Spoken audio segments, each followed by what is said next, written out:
ஊடகவியலாளர்கள் இணையத்துல ஒரு தப்பான செய்தியை பரப்பி விட்டுட்டு இருக்காங்க. மன்னிப்பு கடிதம் வாங்கிட்டு மன்னிச்சு விட்டோம்னு சொல்லிட்டு அவங்க கிட்ட விளக்க கடிதம் கேட்டு விளக்கம் வாங்கி எப்படி நீங்க அனுமதிச்சீங்க, எதுக்காக பணம் வாங்கிட்டு உள்ள அனுப்பிச்சீங்கன்னு சொல்லிட்டு விளக்க கடிதம் தான் அவங்க கிட்ட வாங்கியிருக்கோம். அது மன்னிப்பு கடிதம் கிடையாது. அர்ச்சகருக்கு பூஜை செய்ய தடை விதித்து அமைச்சர் ரமேஷ் போட்ட அதிரடி உத்தரவு.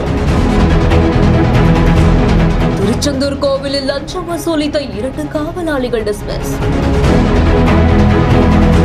இருக்கக்கூடிய அர்ச்சகர்கள், அதிகாரிகள் எல்லாருமே சேர்ந்துதான் ஈடுபடுத்தும். அவங்க யாரா இருந்தாலும் எந்த பாகுபாடும் இல்லாம எந்த பாரபட்சமும் இல்லாம நடவடிக்கை எடுக்கும். இந்து சமய அறநிலையத்துறை அமைச்சரா பொறுப்பேற்றிருக்கக்கூடிய ரமேஷ் அவர்கள் பல்வேறு கோவில்களுக்கு நேரடியா சென்று ஆய்வுகளை செய்து வராரு. அந்த வகையில தூத்துக்குடி மாவட்டம் திருச்செந்தூர் சுப்பிரமணிய சுவாமி கோவிலுக்கு சென்ற நிலையில தான் திடீர் ஆய்வுகளையும் செய்திருக்காரு. அப்போ VIP தரிசனத்திற்காக அங்க இருக்கக்கூடியவங்க பக்தர்கள் கிட்ட முறைகேடாக பணம் வசூலிப்பதா சில புகார்களும் எழுந்ததா சொல்லப்படுது. இது தொடர்பா சிறப்பு தரிசனத்துல ஆய்வுகளை செய்யும் பொழுதுதான் அங்க இருக்கக்கூடிய அர்ச்சகர் ஒருவர் அமைச்சரையும் அமைச்சருடைய உதவியாளரையும் சேர்த்து லஞ்சம் கேட்டதாகவும் சிறிது நேரத்திலேயே ஜிபே மூலமா வாங்கி கொண்டதாகவும் சொல்லப்படுது. இந்த சூழ்நிலையில தான் இந்த விவகாரத்துல முறைகேட்டில் ஈடுபட்டிருக்கக்கூடிய அதிகாரிகளை சஸ்பெண்ட் செய்து அமைச்சர் ரமேஷ் உத்தரவு பிறப்பித்திருக்காரு. அதே நேரம் முடிக்காணிக்கை செலுத்த வரக்கூடிய பக்தர்கள் கிட்டையும் பணம் கேட்டதா 2 பணியாளர்களை தற்காலிக பணி நீக்கம் செய்திருக்காங்க. இந்த செய்தி குறித்த உங்களுடைய கருத்துக்களை கீழே ஷேர் பண்ணுங்க.